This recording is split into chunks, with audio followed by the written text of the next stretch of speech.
We've got two speakers, Emily Willingham, author of Phallacy, which is sort of a natural history of the male penis.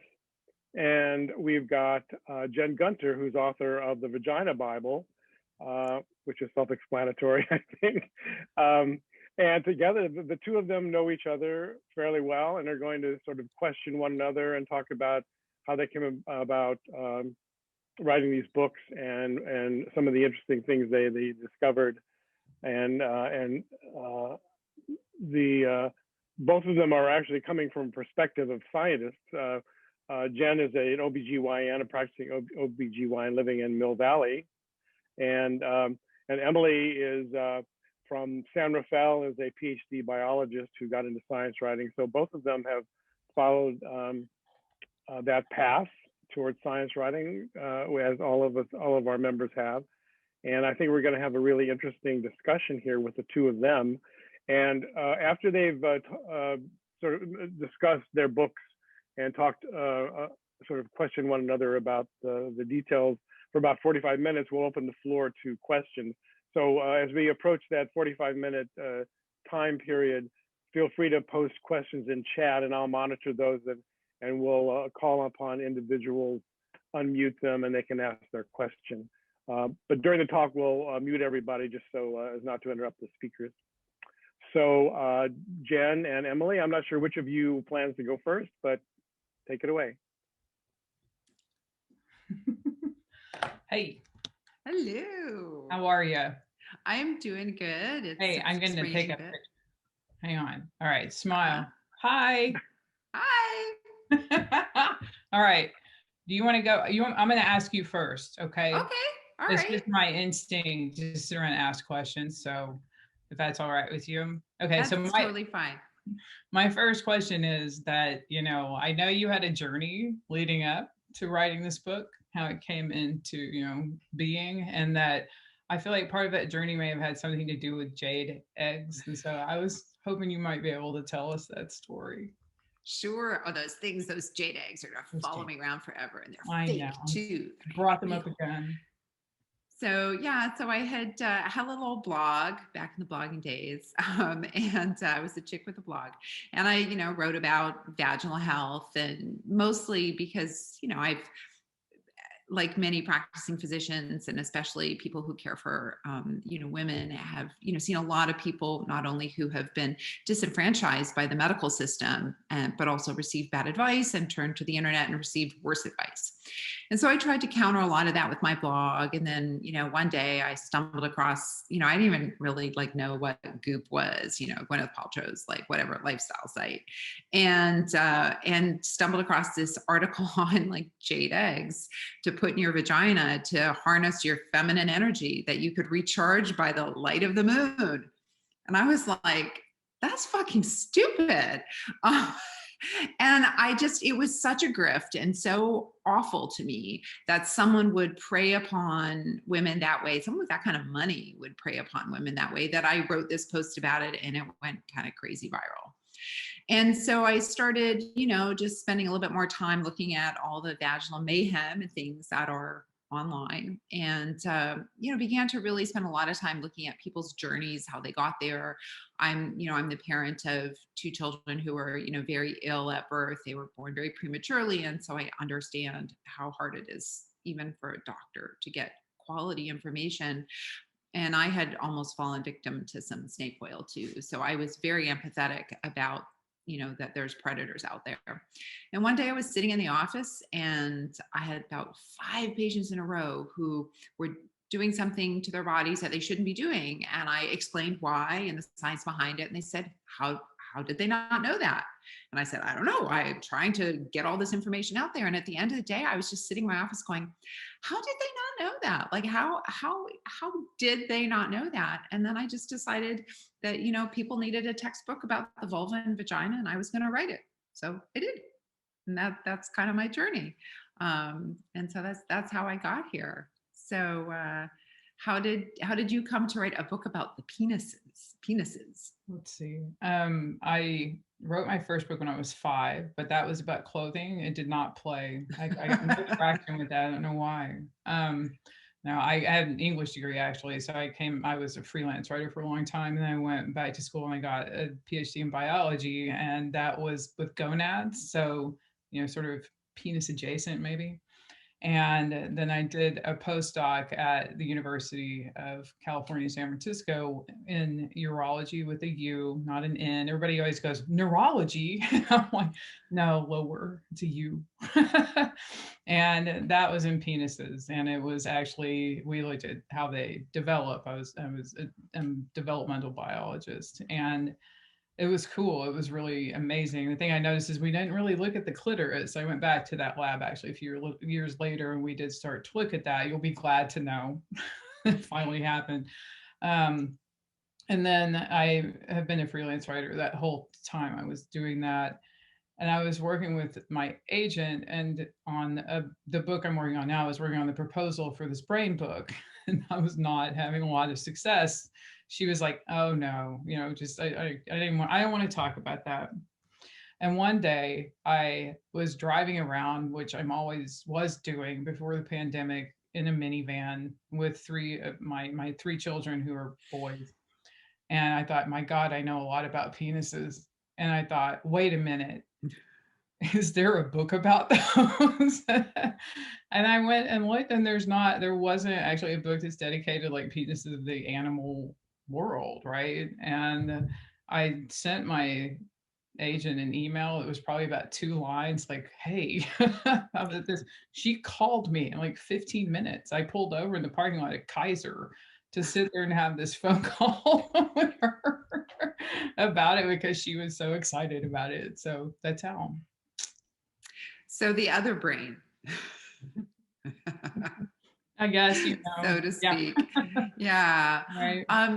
So you don't just write about human penises, though. You write about lots of penises.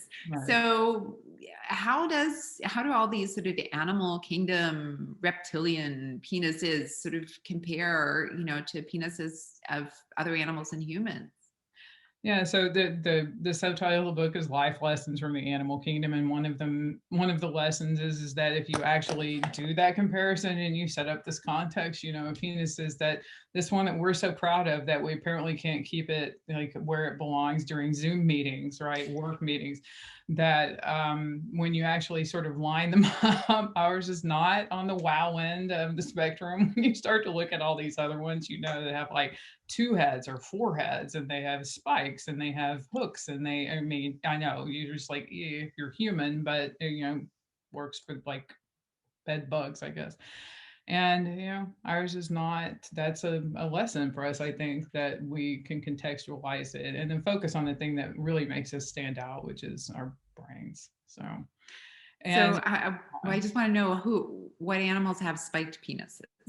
So many. It's like it's a really common motif. It's really interesting. I mean, a lot of the reptiles, the snakes and the lizards, have spikes and things on them. There are tons of insects that do. The sea beetle has got kind of a notorious set of jaws on. One species has these jaws that leave little jaw marks in the genital tract of the mate and that kind of stuff. So, yeah, really seriously, we are quite plain, which means we can have a lot more fun, right? Like there's a lot more utility with the plain version of one of these things. Like if there's spikes and stuff, and oh dear, there's a small child. Hi, how are you? Yeah, it sounds like you're describing medieval torture devices, right? Like it sounds like the ball and spikes and that type of thing. Mace, yeah. They do. Yeah.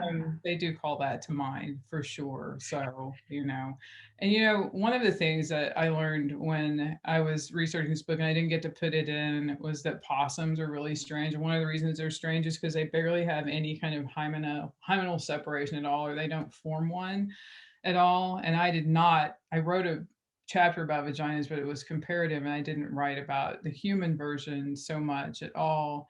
And I think that you have something to say about hymens actually in your book. I'd like to hear from you about that. Yeah, I mean, it sort of is, many ways sort of very thematically similar to some things that you cover about how, our biology has been co-opted by, religion or, society to mean different things as opposed to sort of just the biology. Like there's no hidden meaning in it. It's just that's the way it works.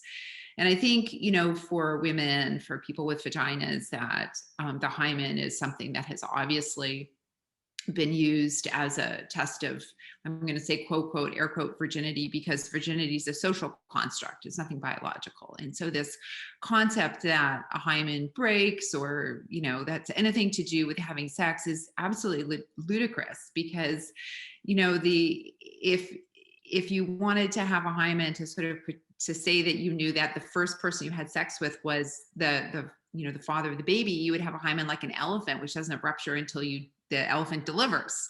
So, biologically it makes sense. And then you're saying, well, wait a minute, the very first time you have sex, you're going to get pregnant. Like that doesn't work out most of the time. So what, the human vagina starts out as a solid tube. And then during, embryogenesis, it canalizes and the remainder cells are the hymen at the opening. So, nothing fancy about it. Or it is a cool process. So I'll say that. And it's really interesting at birth, the human hymen is quite rigid and really protective. And by the age of about 2 to 3 to 4, it becomes very pliable and stretchy and takes on all different kinds of shapes.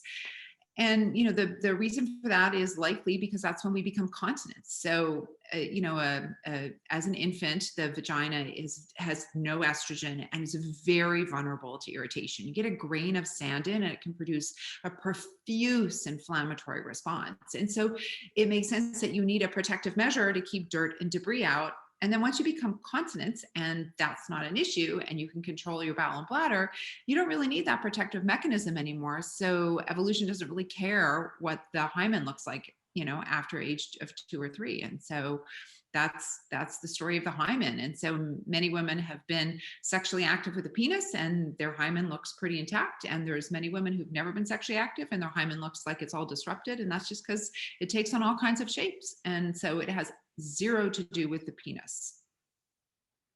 And so just think about all the harm the ignorance of that has. Oh yeah, you think about virginity exams and it still happens in places and women come in and then there's predatory plastic surgeons and predatory gynecologists who say that they can rebuild the hymen.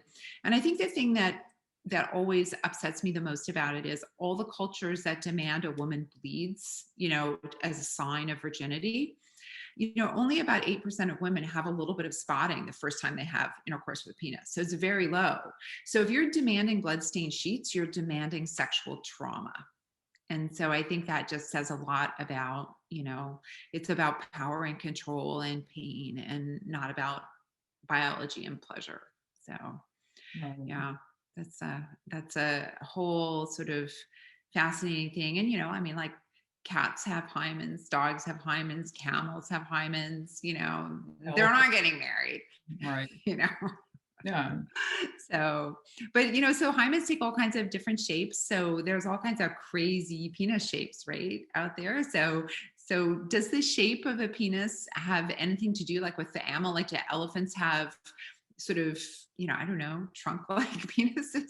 Yeah, so that's a great question because that was another lesson from the book. Is like so there have been some people, and probably some of y'all are aware of some of this writing, who try to argue that the human penis has a lot of decoration, that it's got bells and whistles and all this other stuff, and that there are these just so stories to explain what you see on the human penis. But the pattern really that you see, biology always has exceptions, but the pattern you see is that the less accoutered a penis is, the more the two mating partners have to check some boxes to make sure that they establish, that they can approach one another and make physical contact and do all these other things.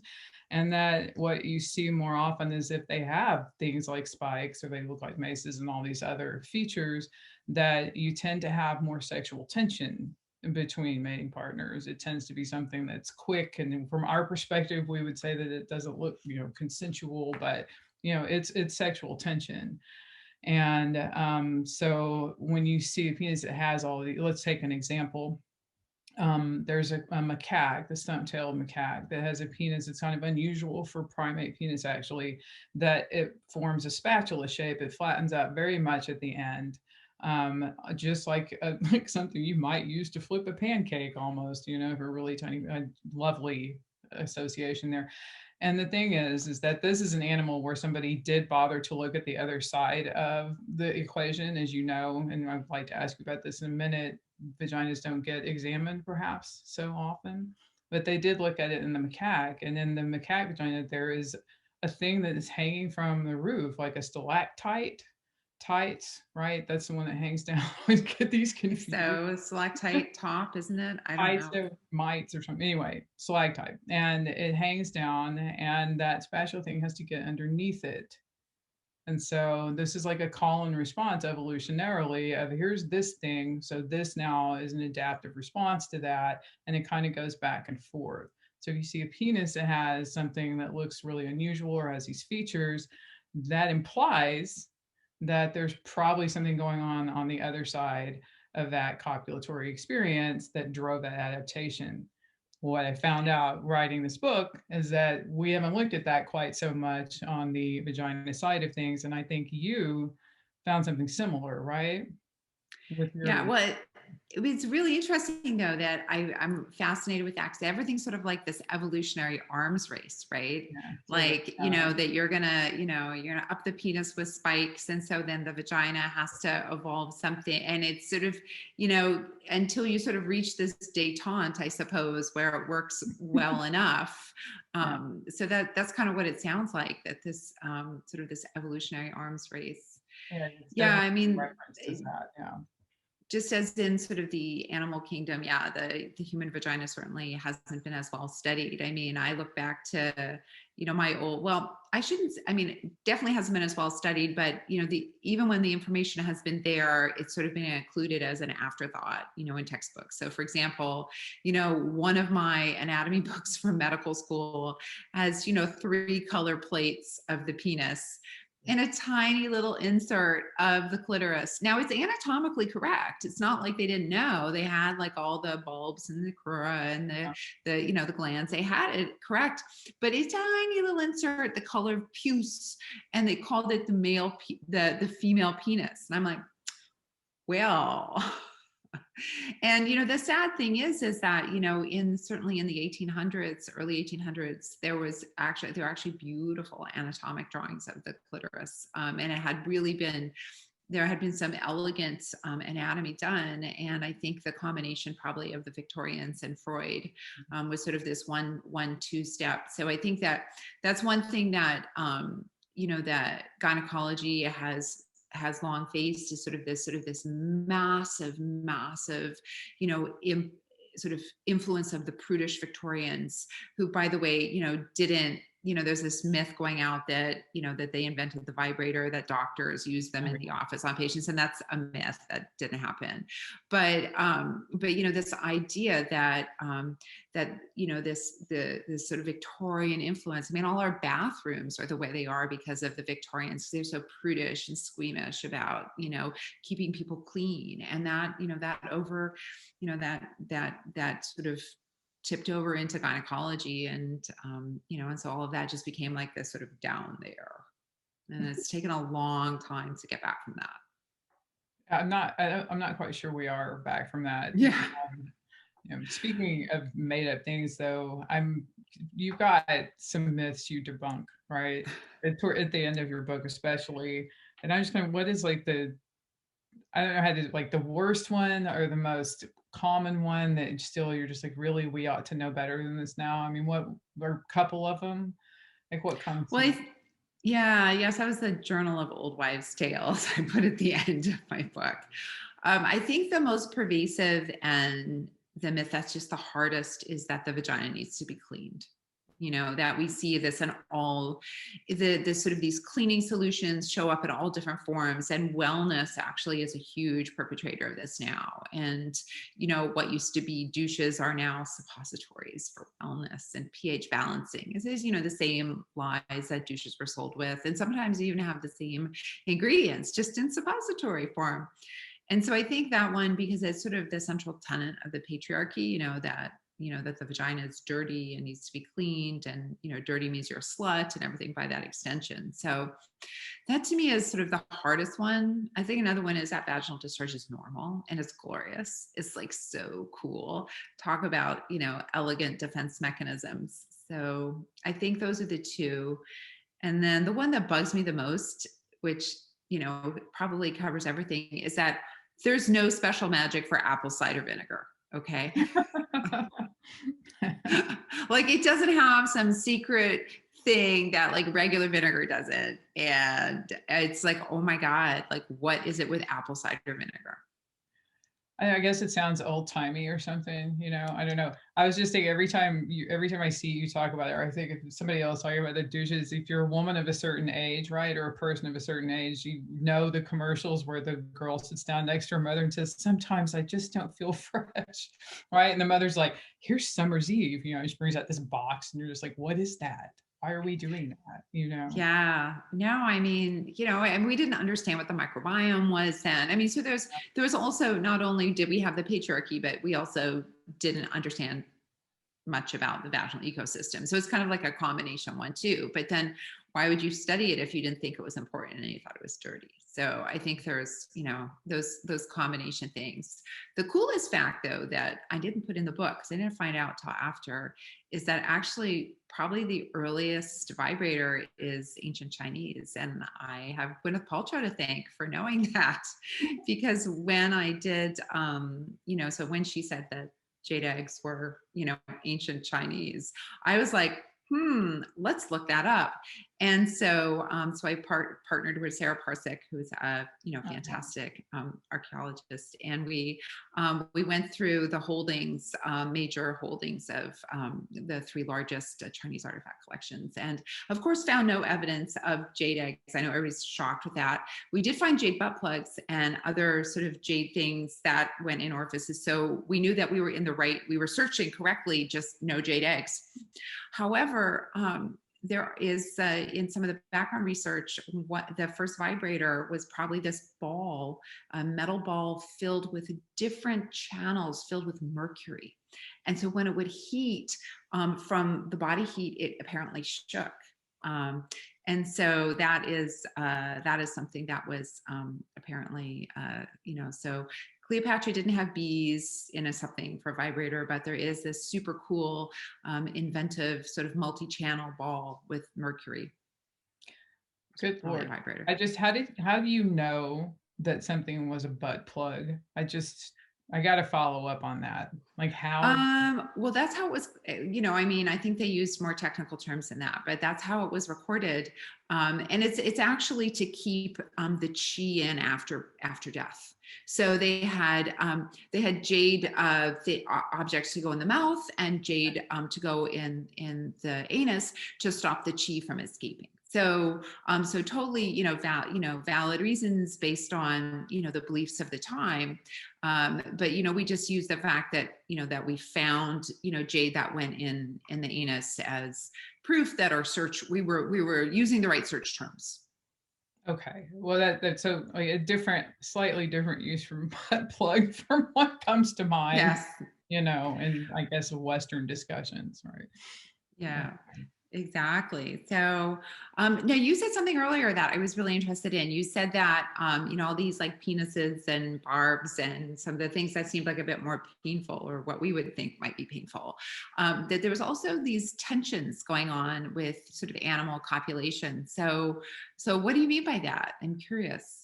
Yeah, from the human gaze, if you watch them and you see what's going on, it looks uncomfortable, and it does cause bodily harm to the female. I mean, I think everybody has learned about bed bugs at some point, and they have a hypodermic insemination where they just come up and they're like clunk, and they stab the partner in the abdomen, make a deposit and take off, and the partner sometimes will actually die from that, right? So there are lots of potential explanations for why there would be this kind of block from the female, and this get around on the part of the animal with the penis, which I should say is not always male. And they think that if you're the animal that makes the larger gamete and then you're also the one that produces the offspring, that's a huge energy suck, right? If you produced offspring, it takes a lot of energy, and that you've got more to invest, and so you need to be choosier about whose gamete you let in to fuse with yours, right? And so Right. there are these obstacles. It's not, it's just like sort of a competition that your partners, your mating partners would have to win. And I guess it's maybe the best mating partner win when whatever context best applies there. So there's an interesting combination of things that happen. So like with the seed beetle that makes the little jaw marks, there's also a huge deposit of semen, like a gigantic semen deposit. And it was really sorry. Seed beetles are also really tiny, and so it's a lot for them. And one of the things that that this implies and has been inferred from some studies is that making those wounds in the genital tract means that some of that semen can get in and be used as nutrition. And so they found that the females who sustain those, they'll actually mate again as well, but they have higher fitness. They produce more offspring. They don't live as long, but they do have more offspring as a result, possibly as a result of getting this nutrition. And those offerings of semen, ranging from like a huge bolus of semen all the way up to, in some praying mantises, the entire body, is called a nuptial gift. Heck of a gift there. So that's really interesting though. So, but I guess that, a lot of this sort of, I guess, sexual trauma, for lack of a better word, or things that can result in the death of,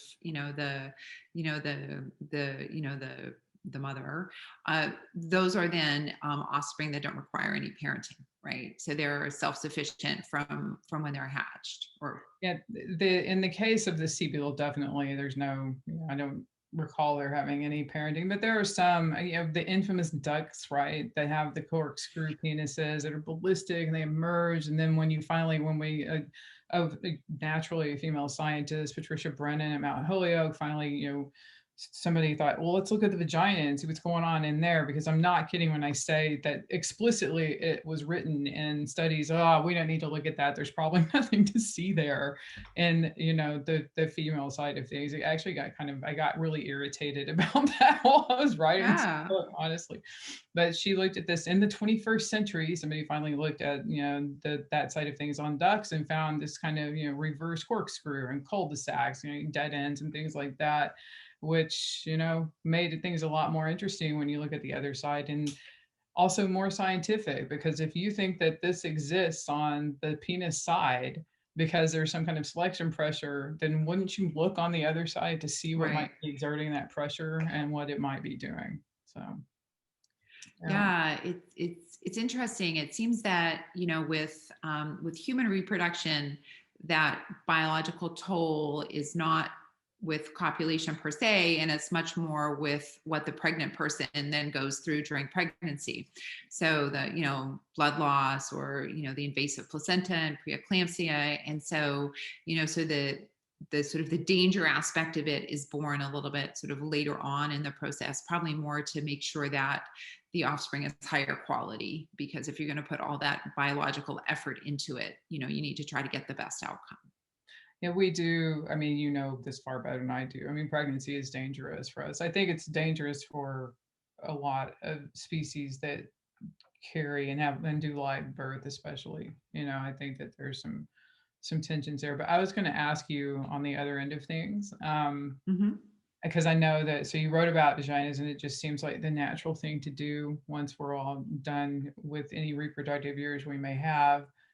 We are one of the few species that goes through the wonderful process of menopause. And I think you are writing about that next. Is that right?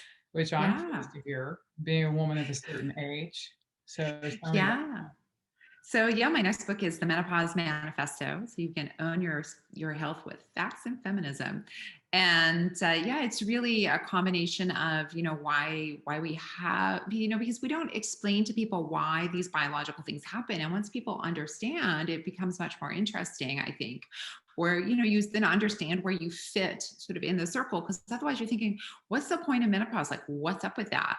But humans and the only other species or the only other animal to have menopause are toothed whales. And so we're the only animals that outlive our reproductive potential on the female side. So, chimps, our closest ancestors, they die off a year or two after reproducing. They don't continue. And it's really interesting because people have been looking at menopause through, I guess I would say, the lens of patriarchy. They've been comparing ovaries to testicles, much in the same way you say, well, if you only look at a duck penis and you don't look at a duck vagina, you don't really have any insight about the female duck. And that's the same thing. People have thought, well, but it makes no sense to compare the two, because ovulation and spermatogenesis are completely different. It's like comparing the heart and the liver. You just can't compare them. And so, it turns out that the question isn't, why do women die? Why does our reproductive lifespan end? Why are we so weak that our ovaries can't keep going? Actually, the question is, how did women get so strong that they were able to outlive their ovarian function just like toothed whales? So it's really a remarkable thing. And it turns out the answer is probably with grandmothers. That just as we were talking about how reproduction sucks, like it sucks. If you don't have, I know everybody thinks their own birth is glorious, and that's great. You can think that, but there's a lot of blood loss, there's risks of infection, there's, all kinds of risks. And then you have a newborn, and how are you going to fix your shelter? How are you going to go get food? How are you going to do all of these things? And then how do you have another baby when you're caring for all this and trying to do shelter? And the answer, it turns out, is having a grandmother to help out, having a grandmother to help socialize your child, help offload. And so we know from historical data that, that when you have a grandmother that's involved and is close, you have more children, and then you pass on your genetics. And so that's sort of selective pressure for having long-lived grandmothers. So really, menopause is a sign of strength. It's not a sign of weakness. It's a sign that women were productive and contributing long after their reproductive potential. So that, your reproductive potential is just the start of your potential. And then obviously the book also has all kinds of information about why you're having symptoms, what to do about them, and how to advocate for yourself. That sounds really cool. I'm looking forward to that. I've heard about the grandmother thing and that thing about having more kids. I was sort of, my grandmother died in 2019, but before that I don't know if I would have wanted her to be as near, that it would make me have more children. I'm not sure about that part. But I did certainly having them around. Well, yeah, no, if my mother had been around, I would have been in jail because I had killed her. So that's a whole different story. That escalated quickly. Yeah, well, she's crazy. My kids were on oxygen, and she came to visit, and she unhooked one of them and didn't tell me because she didn't want to tell me. I'm like, no, you have to tell me my kids are on oxygen. It's really important. So yeah, I think I think when people learn, why we have menopause, what's the biology behind it. I always find in the office when I explain to people why their symptoms are happening, or, for example, like with vaginal discharge, why we have it. People are like, oh, if they only just known the why, it sometimes makes it a lot easier to move forward. So that's kind of the focus of the book, is explaining the why, the what, and what to do about it. And reclaiming kind of that power of being an evolutionary driver. The cool thing about the question that I don't have the answer to is killer whales also, have the same thing. If you have a grandmother, mother, grandcalf sort of triad, far more likely to have successive reproduction. Male killer whales die in their 50s. So obviously, male longevity is not, doesn't contribute to the overall survival of the pack. So that's interesting. Yeah. So human males are really the only ones that, that sort of live, long past females' reproductive potential of the species. So I find that fascinating. So you have your new, are you going back to your mind book, right? And you're going to talk about like ketamine and keto. Oh my God, I have a keto story for you. I have to tell you after. So tell me about your new book. It's a dating keto story. So anyway. Did you like throw bread at each other or something? No, just tell me later. Yeah. Tell me later. Yeah, I'll tell you. So no, I'll tell it. Oh, I don't care. It's hilarious. It's a funny story.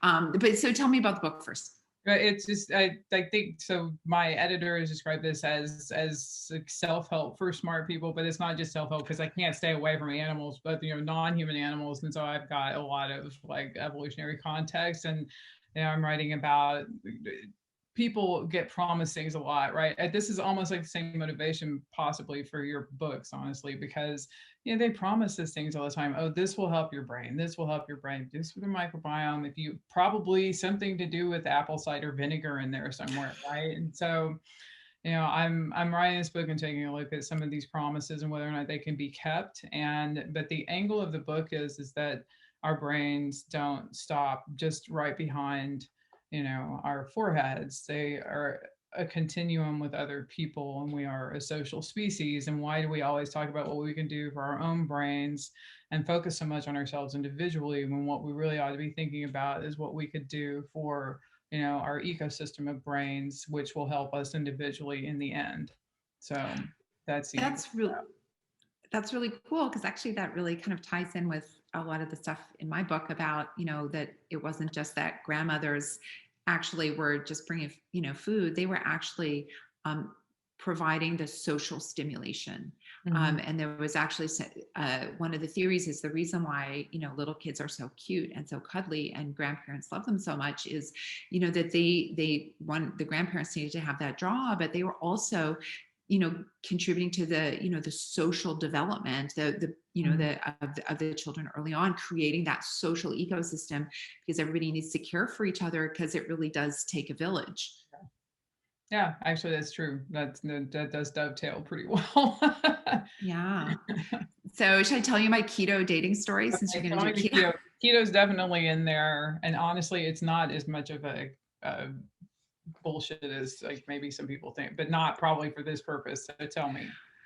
Well, people who are into keto are like really into keto. It's like a religion, and that's fine. And about, a couple of years ago, I was like on the dating sites. I'm happily partnered with someone for a while now. But so this guy was like, oh, I'm not really into keto. And I was like, oh, well, I'm really not. I bake bread and I like pretzels. And, that's not, well, he's like, oh, it's totally fine. It will be totally fine. So we had a first date, and it was like, okay, it's all right.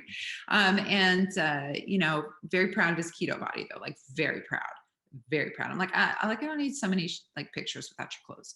And so anyway, so we're on a second date, and he starts telling me we're in a wine bar. And unfortunately, I made the tactical mistake of sitting in the corner, so I would have to get past him and get out.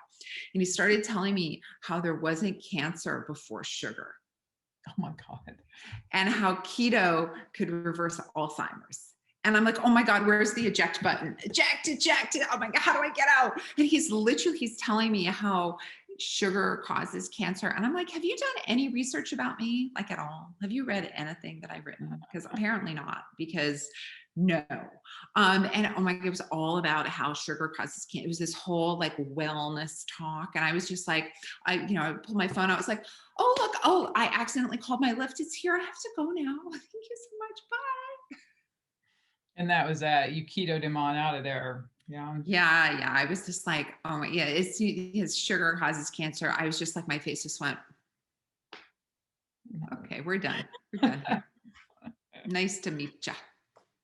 So that's my keto dating story. I'll take that under advisement. What to see. Keto. Well, I'm not gonna go off on that right now. I have a question for you though, because I think we're probably about to go to the thing, and I want to know, because everybody, I think, in the audience is probably writes, right, for a living, does something along those lines. And I know that when you put your book out, actually when you write the things that you write, you get critiques sometimes from people, including people who are MDs, not necessarily in your specialty. And I'm kind of wondering what you do to navigate that, to navigate critiques that you get that often are really public and kind of obnoxious, I think. So what do you do? Like, what are your mechanisms for that? Well, I think so. What I do, the first thing I always do is I'm like, oh my gosh, is that a valid criticism? Yeah. And every now and then, certainly when I first started writing, I had a lot of people mention, hey, you could be more gender inclusive with your language. And I thought, oh, you're right, it could be. And then you say, yeah, you're right, it could be. And then it doesn't really become anything because someone made a valid criticism, and you take it and you hear it and you're like, oh yeah, I mean, thank you for the feedback. Or I didn't notice if I said something a certain way, and it sounds one way to me in my head, in my medical head, but it can sound different to someone who's not medical. So the first thing I do is I always run through my little list. Am I correct? And do they have a point? Mm-hmm. And then if they don't, it sort of depends, one, how I'm feeling. If I'm feeling particularly spicy, then I might hit back very hard. But I may also do nothing. I've sort of realized that the bigger my social media profile gets, if someone's saying something snarky and they have like one retweet on that, I'm just going to bring all my followers over to look at that. And so I'm a big believer in social extinction. So certainly, there are nasty doctors who've, written purposely horrible reviews on my Amazon page, doctors that are even, related to politicians. Yeah. And because they're, protecting their predatory practices. Yeah. And, sometimes I see nothing. Sometimes I bring the public gaze over. If you're proud enough to write something horrible about me, then you should be proud enough for everybody to see it. So it really depends. Or then, there was the time when I had the hit piece written on me in Scientific American. And thank you so much for stepping up for me as well and for science. And so it just really depends on the degree of the attack and, how I'm feeling, particularly in the moment. And whether there's valid criticism. I think, all of us want to do better. And if someone has something valid to say, like, I want to hear it, but, it's got to be valid. So, Yeah. Right. Yeah. How about you? How do you handle when people are, attack or snarky? And I know that you write about a lot of things that also brings in, and, if you write about keto, like, you're going to get more. It'll be like anti-vaccine people coming after me. This actually really similar. I do want to be accurate, and I also want to be fair, and I also want to use language that's fair. And so if somebody alerts me to something like that, I'm so glad, I'm just so.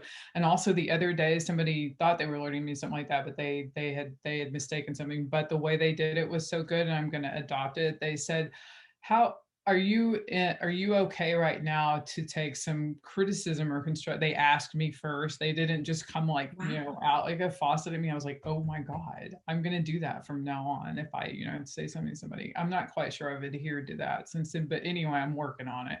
Mm-hmm. And yeah, but if it's, I want to be corrected if I've got something that's wrong, but if they're just being, so I got a review today that said this is, something like, I don't think a woman should be writing a book about penises.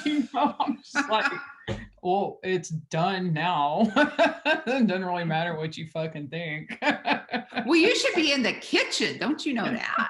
Barefooted, apparently. So anyway, I mean, like stuff like that, just you have to laugh. But the really serious ones, I want, to adjust and to incorporate that. So I've developed a pretty thick skin though, because anti-vaxxers and stuff like that have come after me before.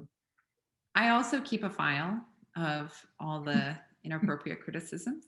Oh, really? Because you just never, I screenshot everything.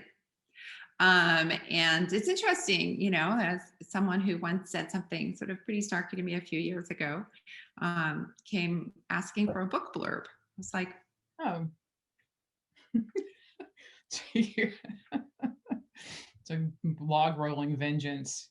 No way. I'm not going to do it. I'm sorry, I don't have the time. Yeah, really. I know, that was actually a true answer, but still, it always amazes me that people would do that. Like, you know, not like, oh, hey, yeah, I'm really sorry I did this shitty thing to you 4 years ago. But yeah, so no, I screenshot everything. And I have a little Jen Gunter hate folder on my computer.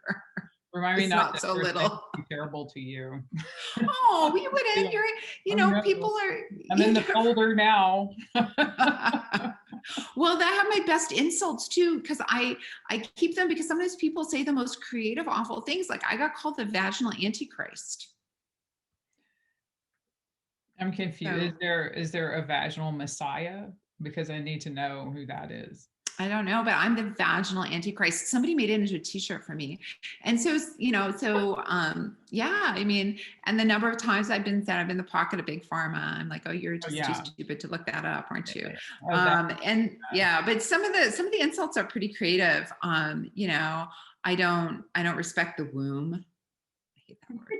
I don't respect the womb. I'm like, really? I fucking care for the womb every fucking day. What are you talking about? So yeah, so and then, you know, the forced birth trolls, you never know when they're going to show back up in a concerning way. So yeah, so I have my Jen Gunter hate mail folder. Are you Irish? No, I'm just kidding. Yeah. I'm sorry. I'm not. I always feel like Indians is supposed to be something for, you know, my people, but I'm actually Welsh. I'm Welsh. Oh, Gunter's a Welsh name. It's a very old English Welsh, sort of Celtic, well, not Celtic, I don't know, old Welsh name. From like 1066. They were in the Doomsday Book. Well, alrighty then. But you still never learned to respect the womb. That's terrible. It looks like we're getting questions here. All right. So, well, let's respect the questions. Yeah, we do have some questions. The first one came earlier in your talk when you were talking about spikes. Sarah Yang had a question about those spikes on the penis. Yeah. Did you want to ask that question, Sarah? I gotta unmute myself. Hold on. Well, yeah, no, I was just kind of curious as to what purpose might that serve? Like, what is it? It's variable. I'm going to show you this picture. Do you see that? Okay. Yeah. This right here is it's actually half of a penis from a snake. It's a Radinia tenalia. So this is half of a hemipenis, and then the other half looks like this as well. It's got two of these. And this right here, this is a spike here, and this is a spike here. And they infer for this species, at least, that one of the things is this hooks. So this is inserted into the cloaca of the female, and they think that this hooks and holds for a while just to kind of prolong copulation, and to make sure everything, because they're not necessarily super friendly about this, snakes aren't. So, and if you look at a penis like this, you can almost know that. I mean, it's not, you know, infallible, this pattern, but when you see this kind of thing, you got to think, okay, they're not exactly getting up, dancing a minuet together, you know, exchanging phone numbers, going on a few chaste dates, and then, you know, getting it on. This is like something is happening pretty quickly, and from our perspective, probably without like consent, you know. So that's one of gotta cringe when I see that. yeah, that one's amazing, actually. Tom Abadi had an interesting question. Tom, you want to come on?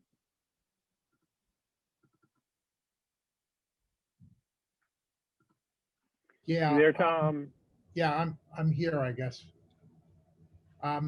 My question was about the clitoris, and I had heard or read once that it was an organ with no physiological purpose other than pleasure. And I don't know if that's true. And I'd also like to know if it is, well, if it's not true, what's the physiological purpose? And is it something present in other primates and or widely conserved in the animal kingdom? Well, I can tell you about the human clitoris. It is the only function is pleasure. It has no other function. Whether or not there's an orgasm doesn't improve,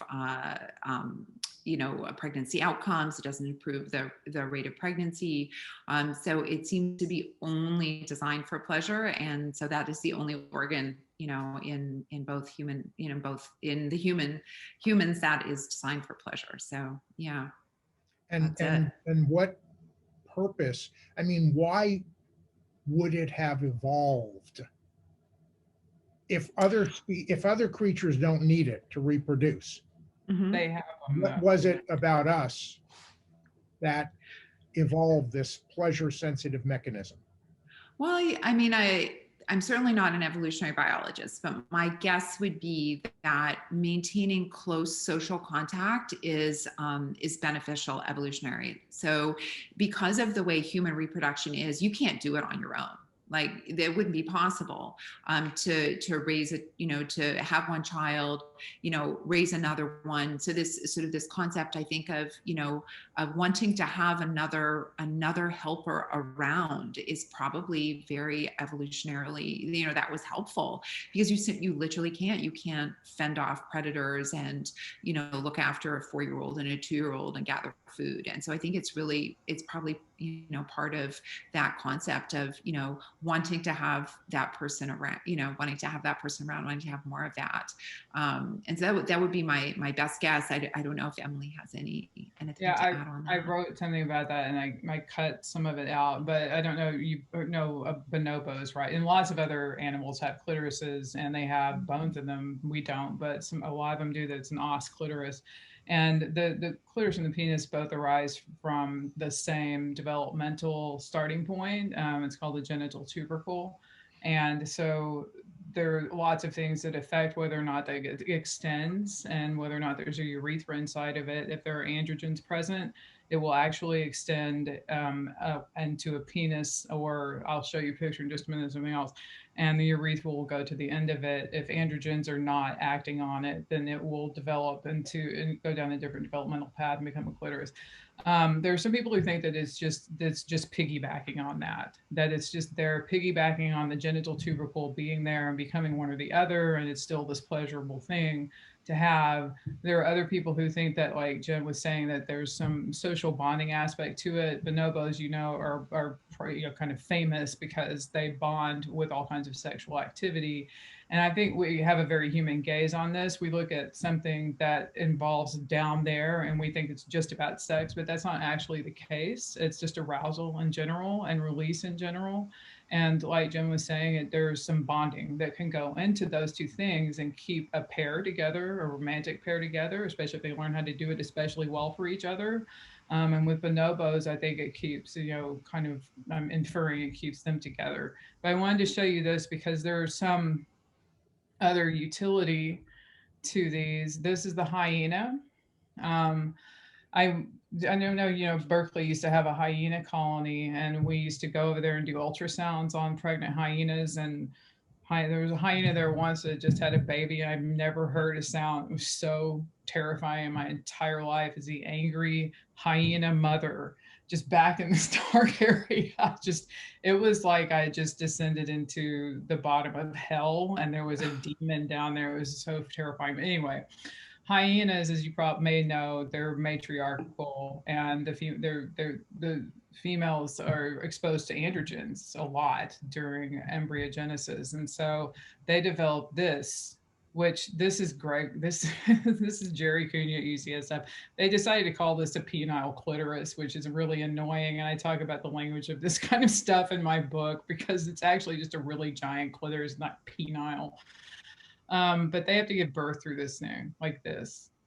It's a wonder hyenas are still around, because it has to come out like this and then go down this, and it is often not successful. This tears. It's just, good Lord. Anyway, so that's kind of an unusual thing with a clitoris. So it's a multi-purpose tool and very species specific, like a lot of things, I think. So yeah. Thanks. Robin Marks had a question about a statement you made regarding the fact that it's not always the male that that copulates, I guess, with the female. Yeah. Robin, did you have a specific question? Yeah, I guess that just caught my ear because I don't know what circumstances is that the case? So we, again, we're so human. We first of all like to put things into two buckets, and there are so many more than that across species. Of course, there are plenty of species that have both a penis and a vagina, right? In the same individual, like lots and lots of invertebrates go about it that way. But that's not really what I was talking about. The most well-known ones were recently discovered. It's a couple of cave insects. They're kind of cricket-like, and the copulatory partner that makes the eggs, that makes the oocytes, actually has a structure that extends from the body, inserts into the partner, and pulls the sperm from the partner into their body. And when I wrote the book, I realized that those were not, this was not actually particularly unique. There are lots and lots of species actually where that is the case, and where what we would think of as a clitoris, for example, is quite elongated. So, and that these things are inserted into a partner and by the animal that makes the oocytes, right? So we got to get over that, I think. And there are so many different names across species, across taxa for what people call penises, or just dozens of them. And so in the book, I decided to call them an intramitum, which is the singular because it's intromission to insert, and intramitum is neutral. And I had to be able to talk about these things regardless of the inferred sex of the animal. And so that's why I decided to use that term. Anyway, lots of them. It's way more than I even realized when I started researching that part of it. Oh, thanks. That's super interesting. Yeah. Thanks. Nick Weiler, you had a question about something that also was mentioned earlier, grandmas.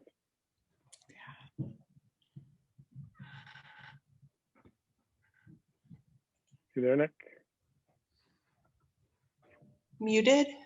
My question was that we've been talking about the grandmother hypothesis and cetaceans that live past menopause. But are there other long-lived species that I wonder about, like elephants or others? What's the relationship there? Do they still have the same sort of grandfather type relationship? And how does that relate to whether they have menopause or not? Yeah, so it's just humans and toothed whales. So every other animal, sometimes maybe lives, 1 or 2 years, but they're able to reproduce, fairly well until they're the end of their reproductive potential, as opposed to humans have, quite sort of a petering out phase, right? So if you say that menopause is average age 51, the ability to reproduce after the age of 45 is actually quite low. Spontaneous pregnancies after 45 are very low, and the miscarriage rate is incredibly high. And if you start to think about how can a grandmother be helpful, she can only be helpful if she's not encumbered with her own 2 and 3-year-olds, right? So for a grandmother to be helpful, she has to have stopped reproducing, 6 or 7 years before, when her children can feed themselves and can do a lot more. So we actually have this, we have this long slowing down period, and then this long menopause, and other animals, reproduce really quite efficiently until, often, a year before they die, sometimes even, right up until, 6 months, a year, depending on the species. But so, yeah, it's really a unique phenomenon to humans and toothed whales. And we only really understand a lot about killer whales because they've been studied quite extensively, and they live in pods that are very similar and social. And so, but the belief is other toothed whales also probably have menopause. Although since they don't have menstruation, they have estrus and not menstruation. Maybe it should have a different name, but we just call it menopause anyway. Thank you. Thanks. Taylor Samuelson, you had a question. Can you unmute yourself and ask that? Sure. I just wanted to hear more about vaginal discharge.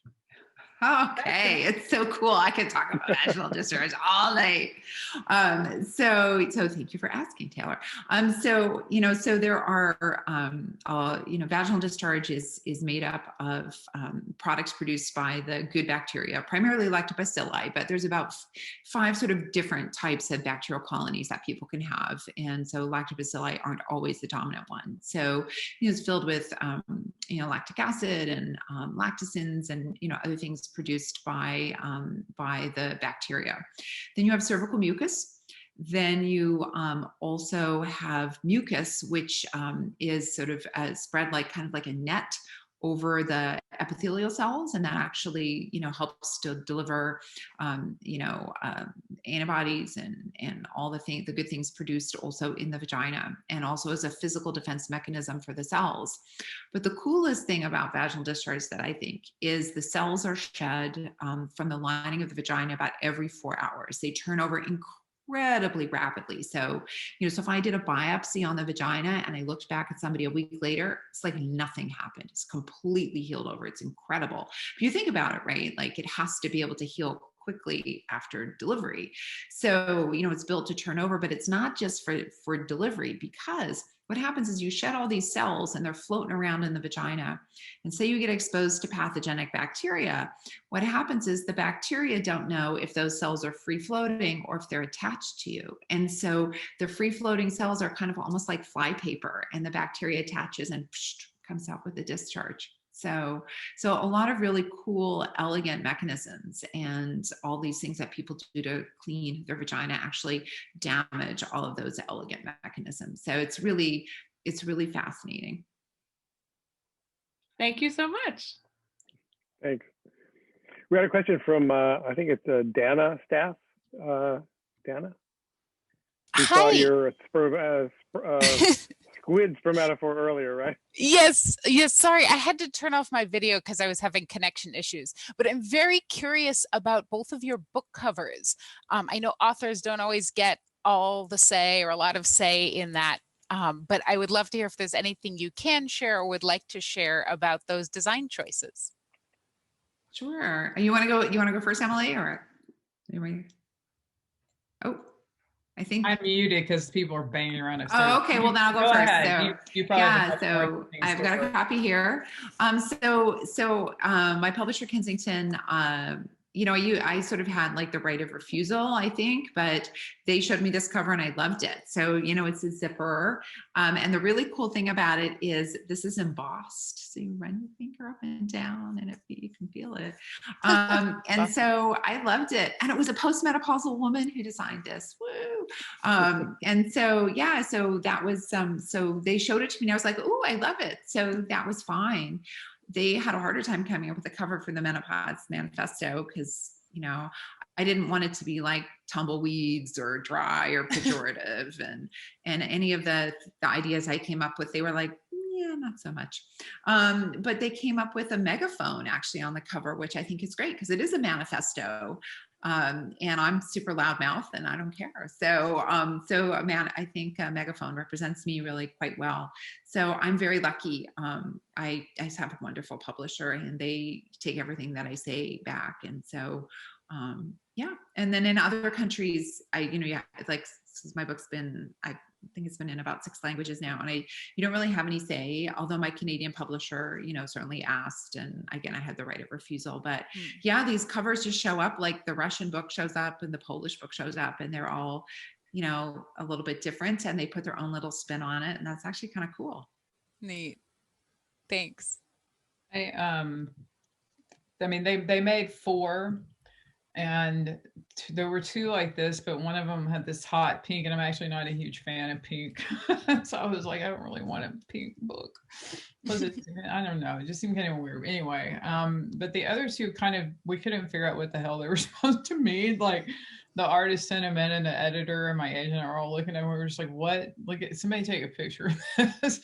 And we were all just like, what is that? Because one of them was a guy on an ostrich. I think about that sometimes, and I'm just like, why was he on an ostrich? And he was wearing a bowler hat. I don't know. I don't have any idea, and I didn't want to be rude and say, could you ask the designer? And the other one, I think we figured out maybe was there was a big giant bull and there was a rooster, and it was like kind of old timey sketch type cover. And after some back and forth, I think we decided it was a cock and a bull. But we were just like, you know, if it's going to take us, like we look at books all the time, it's going to take us this long to figure out what the hell that it means or whatever. So we went with this. And the sad thing is that I think I only talk about squid like kind of maybe once or twice in the whole book. Oh. But I love the little eyes. Look at his little eyes. I think it's Thank a gorgeous illustration. I like it a lot, actually. Although I feel like people would be embarrassed to walk around and be like, not that anyone's on public transit where we are, but, or I think lots of people are actually, but not like it used to be. But just to be sitting here reading this book, you know, with this, like, just, hi, I don't know. But I love it. I thought when I took it out, I was like, it's pretty. And I handed it to all my sons. I gave them each a copy and they were like, okay. So, yeah. Thank you. Blake Edgar, you had a question. Hi, yes. Jen addressed it in part in response to Nick, but it sounds like smaller two cetaceans may go through menopause as well as orcas, but what about, do you know why larger baleen whales do not? I don't know. I don't have the answer to that. I'm going to guess it's probably, since menopause seems to be really overlapped with like social structure. I'm assuming it's not just food gathering, but it's food gathering and social structure, like teaching how to hunt, because we sort of see that with killer whales as well. So I think, you know, and for example, with humans, so it's really fascinating, you know, when you look at food collection, menopause, the grandmother contributes the majority of the calories to the family unit. So hunter-gathering only contributes about 3% of calories, and grandmothers are actually foraging for food 36 hours a week. So so it's not only a significant, you know, helping with food, but a social structure thing. So I would imagine it's probably related somehow to that, but I don't think I have more of an answer. Thank you. Okay. I had a question before we went on to another one. Do either of you have opinions about current sex education and whether they're telling the story in a way that any scientist would approve of, or that's even close to reality? You both have, both of you have just boys, right? So you may have a take on how boys are educated about sexual I just organs. taught this actually in middle school. I taught in a middle school locally for a year, and one of the duties of that, because I was the science teacher, was teaching sex ed. And in California, it's not, I don't think, quite as bad as it is, say, in Texas, which is where I'm from originally. Jen, I don't know if you know, like state by state, but Texas is a disaster, and I kind of largely always has been. But I found a program online that was very sex positive, anatomically correct terms, you know, really knows what's going on, what children are doing with tech and that kind of stuff. And it was a really good one, I thought, and really appropriate, and, you know, got into issues of gender expression and things like that. But I think that probably was not the norm even here. Jen, what are they're in high school, yeah? Yeah, my kids are in grade 11. So my kids had the most amazing sex ed. Like, I was actually prepared for it to be awful. And I was going to go like storm the castle and be like, what are you teaching my kids? And it was amazing. So I think it was in grade 7 7 or 8. And the program apparently came from Stanford. And they, I mean, at one point, one of their tests was, you know, they had a very anatomically accurate drawing of the clitoris, and they had to label all the parts. And, you know, they learned not just about how condoms work, but apparently there's like 18 steps to putting on a condom. And I'm like, 18? I don't think it's been that long. Like, 18? What's in a condom now? But like 5 of them were keep checking for consent, you know? And I was like, oh, that's good. And so, I mean, the person who taught it was great. She started with, you know, we're going to go around the room and ask, like, do you guys talk about sex at home? Let's like get your comfort level. And, you know, my son Oliver put his hand up and said, well, my mom wrote about her vagina for the New York Times. And so they were like, oh, okay, so you're comfortable with it. And so, you know, like my house is filled with like, you know, vagina puppets and pelvic models and the vagina books everywhere, whatever. And they hear me talking to patients and stuff. And I mean, they like to hear the words, not listen to the conversation, but, you know, they hear me say words like penetration and stuff. And it's like, it's just no big deal. I could be talking about an elbow. And after they completed all their sex ed, and I'm like, do you guys feel like you're like more likely to have unprotected sex or less likely? And they're like, no, actually, we have like a lot of questions answered. So we don't really like have a lot of interest right now. And, you know, I said, like, the only thing is, you know, if you're going to start dating, you can only date someone who's had the HPV vaccine. Like, that's really like, you know, an important thing. And they were like, Mom, as if we'd even hang out with an anti-vaxxer. There are a lot of anti-vaxxers up there in Marin County, I figure. Oh my God, right? I know, like we're in the nexus of it. But yeah, they were like, yeah, we don't hang out with anti-vaxxers. And I'm very cognizant, you know, that on Instagram, I have a lot of like younger girls who follow me. And I think it's really important people use the term. So it should just be like no big deal to say the words. My son said the same thing here, Jen, actually, one of them came home one day and he had like 100 condoms. I don't know, they were hanging around at school and his backpack just exploding with condoms. I was like, what are you doing with all of those? You know, a lot of condoms. And he was just collecting them all from people. But I'm always just like, that's my mantra, use a condom. Not that, you know, I'm saying that for any particular reason. I just find, you know, it's like, here's some toast, use a condom. I just am like, always, just please use a condom. And we've always talked about consent. And I think that's something that really needs to be a part of it. So.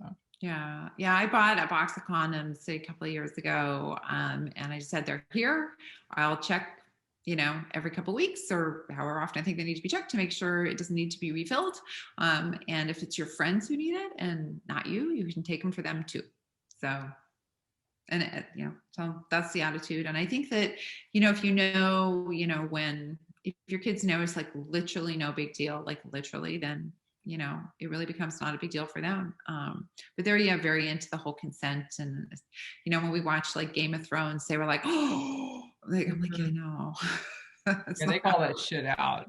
Like, yeah, they were like, who's the movie, the guy who made like 16 Candles and all that stuff, you know, you watch one of his movies, we watch a movie like that or in that genre and they see that stuff, they're like, whoa, that's not, you know, and I'm like, yes.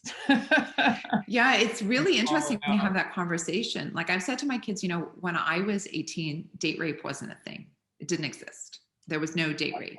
You were expected to be pressured and you were expected to give in. And if you didn't give in, that wasn't rape. He went on a date. He bought you dinner. What did you expect? And they're horrified. But that is the way it was in the 1980s. So I'm really glad that they're horrified by it. Yeah. So this is California, a little different from other parts of the country.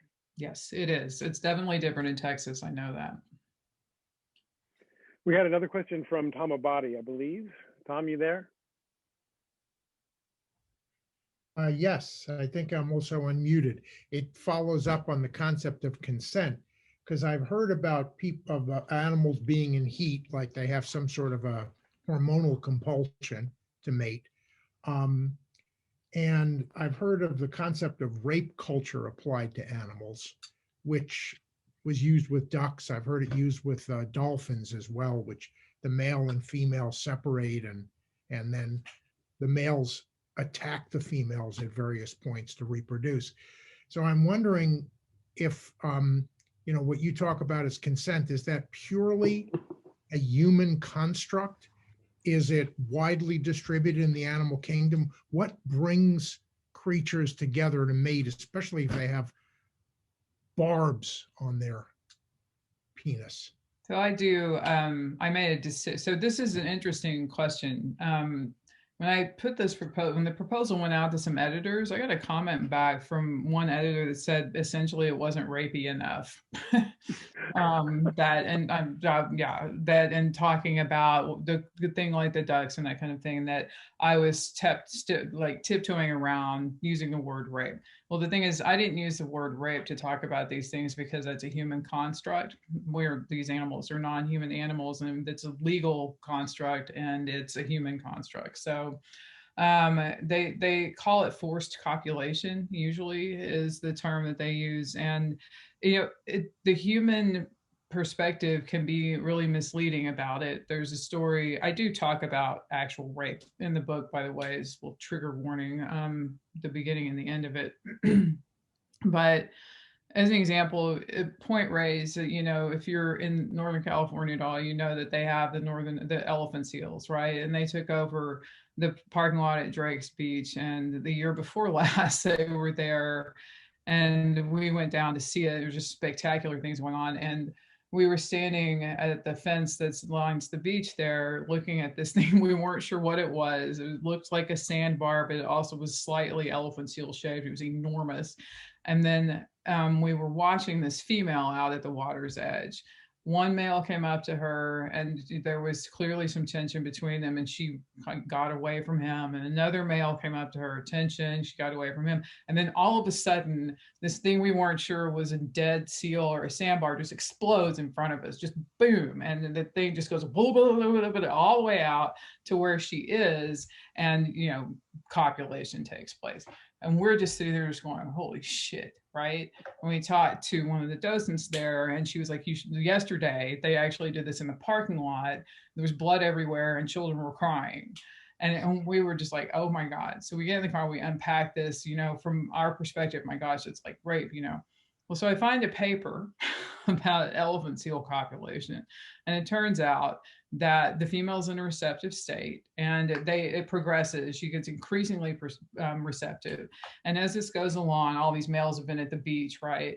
And she sorts them out. She sits out there at the water's edge, and these suitors come out, and if they don't pass muster, whatever that is for a northern elephant seal, they don't get in.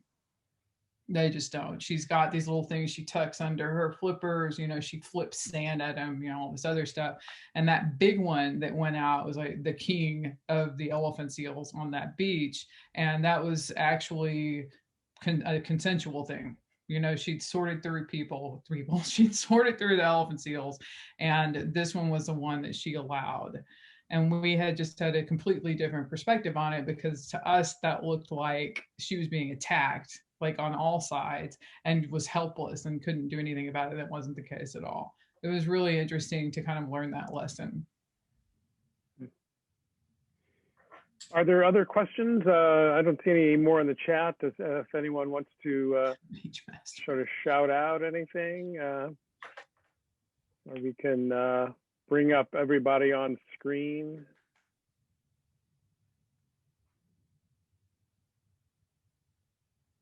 Are you there, Nick? I can bring you up. Did you have any final remarks, Emily or Jen, that you wanted to leave us with? Any thoughts? I would say, I mean, the where I landed in this book is that because penises or intromita occur on animals regardless of sex, it just kind of depends on the species, that we as humans especially should not be taking penises as a unit of measure for what makes a man. And that would be the main message, I think, at the end of my book. That's what I want to leave people with. And thanks for having me. That's a great message. I'm not sure I have anything as insightful, except don't ever listen to Gwyneth Paltrow. And ancient doesn't mean good. So from that standpoint, and yeah, thank you very much for having me. It was a lot of fun, and yeah, I really appreciate the chance to come out and chat. Thank you. I thank both you, Jen, Dr. Gunter, and Dr. Willingham for coming in and talking to us. Any of the members who want to hang around and chat are welcome to do so. Our speakers are welcome to hang around too. And you can drop off, and we'll just see you all next month, hopefully, at the as I mentioned, Kim Stanley Robinson, a sci-fi writer, to talk to us about what it's like to write science fiction, as opposed to genital fiction, nonfiction rather. Excuse me. I was going to say this is fiction. We're in the fiction camp. No, we're nonfiction camp. Yeah, that was the fiction camp. We're nonfiction. Thank you very much. Right. Thank you. Thanks.